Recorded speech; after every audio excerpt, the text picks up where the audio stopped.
कर सके। मेरा नाम दिनेश चौधरी है, रतलाम एमपी। लगभग यहाँ से मैं 3000 किलोमीटर दूर से आया हूँ। एक बहुत छोटे से परिवार में मैंने जन्म लिया। वैसे मैं डिस्ट्रिक्ट मुरादाबाद यूपी का हूँ, लेकिन जो चैलेंज मेरी ज़िंदगी में आए ताकि उन चीज़ों से आप रिलेट कर सके, इसलिए मैं उनको बता रहा हूँ। अभी आपने एक बिजनेस का नाम सुना होगा जो हमारे भारत में बिजनेस चलता है, जिसको हम बोलते हैं ट्रेडिशनल बिजनेस। क्या होता है उसके अंदर? एक आप और हम होते हैं कस्टमर, जो भारत के 80% लोग हैं। कहाँ से प्रोडक्ट खरीदते हो? रिटेलर से, दुकानदार से। Yes, retailer. क्या ये उसको बनाते हैं? नो। ये खरीदते हैं किसी होलसेलर से। ये होलसेलर किसी स्टॉकिस्ट, ये स्टॉकिस्ट एक सीएफ एजेंट के थ्रू माल खरीद लेते हैं कंपनी से। ये हमारे भारत का एक परंपरागत व्यापार है। लेकिन इनके ऊपर कंपनी एक बहुत बड़ा खर्च करती है, पब्लिसिटी, विज्ञापन। क्यों? क्योंकि आप और हमको ये पता लग जाए मार्केट में कोई नया प्रोडक्ट आया है। ये 20% लोग हैं जो मिडल मैन होते हैं। आज तक जो मैंने शुरू में आपको बताया था 80 और 20, ये रेशो यही है। इसी वजह से चलता है। ये गरीब गरीब हो रहा है, अमीर अमीर हो रहा है। क्यों? क्योंकि हमारी खून पसीने की कमाई का पैसा इन चंद लोगों की जेबों में चला जाता है। जो भी हम खरीदते हैं कुछ ना कुछ परसेंटेज इनकी जेब में जाता है। सबसे ज्यादा ले जाता है विज्ञापन करने वाला, सबसे ज्यादा। लेकिन मेरे को बताओ, क्या विज्ञापन सच है? नो। लेकिन आज भी भारत में 80% लोग विज्ञापन देखकर माल खरीदते हैं, लेकिन आज तक कोई भी विज्ञापन सच नहीं है। छोटी सी बात मैं विज्ञापन के बारे में आपको बताऊं। कुछ समय पहले 3 करोड़ में शाहरुख खान कमांडर सिगरेट का विज्ञापन करता था, आपने देखा होगा। तीसरी मंजिल पे चढ़ता है, एक सिगरेट पी के और कूद जाता है, और नीचे आने के बाद गिरता नहीं, वो खड़ा रहता है और बोलता है अपने अंदर जो जोश है वो इस सिगरेट के पीने से है। क्या हो सकता है ऐसा? नहीं तो आप किसी एक व्यक्ति को ले जाओ और एक नहीं 5 पिला के कुदा दो, जोश आएगा? मेरे को लगता है वो जिंदगी में नहीं गिरेगा कभी। 4 करोड़ में आपने कुछ समय पहले मिरिंडा का विज्ञापन देखा होगा। एक आदमी इधर से आ रहा है, एक बैल इधर से आ रहा है, दोनों आपस में टकरा गए।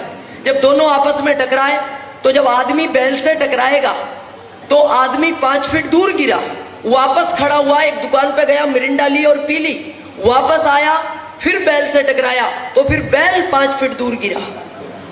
क्यों? उनके कहने का मतलब है कि इसमें इतनी ताकत है, इसको पीने के बाद अगर गलती से भी बैल से टकरा गए तो आपका कुछ नहीं बिगड़ेगा, वो जो भी बिगड़ेगा बैल का बिगड़ेगा। क्या ऐसा हो सकता है? नहीं। डाउट हो तो आप एक बार प्रैक्टिकल करके देखना। डाउट हो तो मैं नहीं कह रहा, अगर आपको डाउट हो ऐसा, ये कह रहे हैं कि ऐसा हो सकता है, नहीं हो सकता। आज 12 करोड़ में ऐश्वर्या टीवी पे आके बोलती है मेरी सुंदरता का राज है लक्स इंटरनेशनल, और हम इसलिए ना रहे हैं शायद नंबर लग जाए।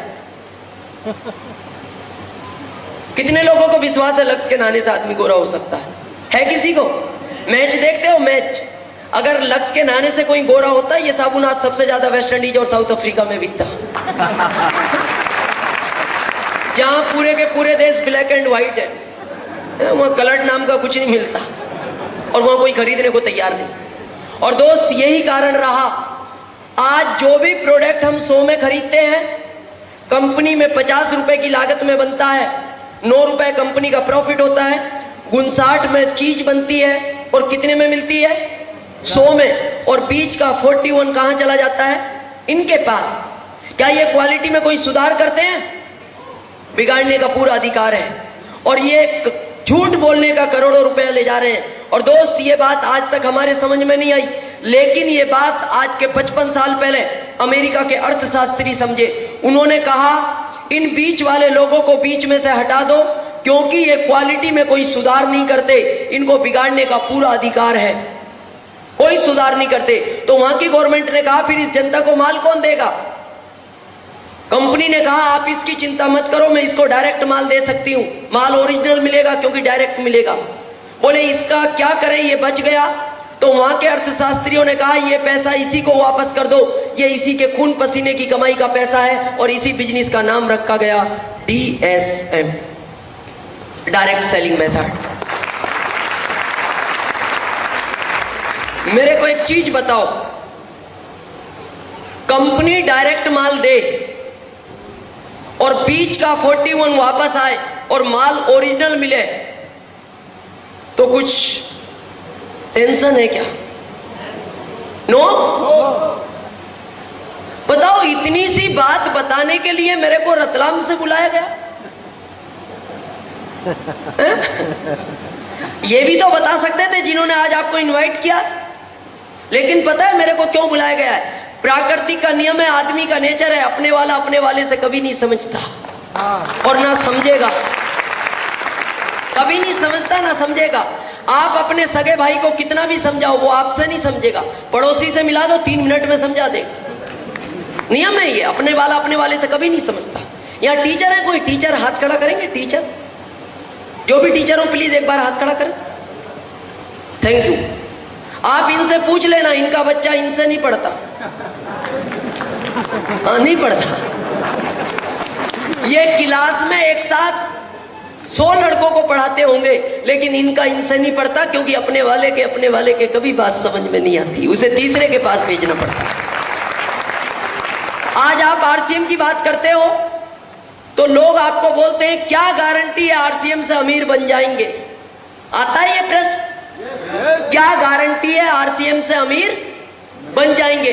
मेरे को एक चीज बताओ, जब ये बीच का पैसा इनको मिलता था, इनके पास 1-1 करोड़ की कार, 5-5 करोड़ के बंगले, बच्चे विदेशों में पढ़ते थे और 5 स्टार होटलों में रुकते थे।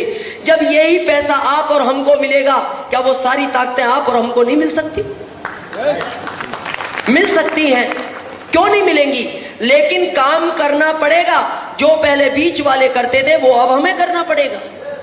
अरे आज ऐश्वर्या दिन भर टीवी से चिल्लाती थी मेरी सुंदरता का राज है, लक्स इंटरनेशनल कंपनी 12 करोड़ उसको देती थी। आप दिन भर RCM की बात करो, 12 करोड़ आपको मिल जाएंगे।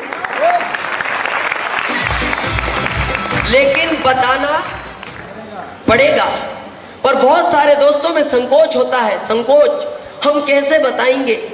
हम तो बता ही नहीं पाएंगे, उसको कैसे कहें? तो एक चीज का ध्यान रखना, ये जमाना संकोच का नहीं है। पहला जमाना संकोच का था। आज के जमाने के अंदर अगर जिस व्यक्ति में संकोच है उसको मंदिर में प्रसाद भी नहीं मिलती, वो बाहर ही रह जाता है। और जो संकोच नहीं करते वो एक बार प्रसाद लेके दोबारा हाथ साफ करके लाइन में लग जाते हैं। अब जमाना संकोच का नहीं है, हटाना पड़ेगा। दोस्त, इस बिजनेस को आज के 12 साल पहले 1994 के अंदर इस बिजनेस की स्थापना भारत के अंदर हुई और एक ऐसे शख्स इस बिजनेस को भारत में लाने वाले थे जिनका नाम लेते हुए मेरे को गर्व होता है। उनकी जितनी भी तारीफ की जाए कम है, मेरे पास शब्द नहीं है। 1994 के अंदर वो इस भारत के वित्त मंत्री हुआ करते थे। आज करंट में इस भारत के प्रधानमंत्री हैं श्री मनमोहन सिंह जी। श्री मनमोहन सिंह जी ने इस बिजनेस को भारत में लाने की अनुमति दी। और उन्होंने जब भारत में लाने की अनुमति दी तो उन्होंने अमेरिका की गवर्नमेंट से ये पूछा था, इस बिजनेस को मैं भारत में चला तो रहा हूं, क्या मेरा भारत आपके देश की तरह अमीर बन सकता है? तो अमेरिका की गवर्नमेंट ने कहा था, मनमोहन सिंह जी आपका भारत अमीर नहीं, अगर ये बिजनेस भारत में चला तो आपका भारत वापस सोने की चिड़िया भी बन सकता है। आज जब इस बिजनेस की आप बात करते हो, व्यक्ति पता है क्या बोलता है? मैं डॉक्टर हूं, मैं चाय पत्ती की बात करूंगा, मैं इतना बड़ा इंजीनियर हूं, मैं पेस्ट के बारे में बात करूंगा, मैं इतना बड़ा वकील हूं, क्या मैं बात शॉप की बात करूंगा? मेरे को एक चीज बताओ, टाटा से बड़े तो नहीं हो? टाटा से बड़े तो नहीं हो? बाटा से, अंबानी से? नो। तो मेरे को एक चीज बताओ, टाटा जैसा आदमी नमक बेच सकता है, बाटा जैसा आदमी चप्पल बेच सकता है, अंबानी जैसा आदमी आम बेच सकता है, तो आप इसका कंप्यूटर क्यों नहीं बेच सकते?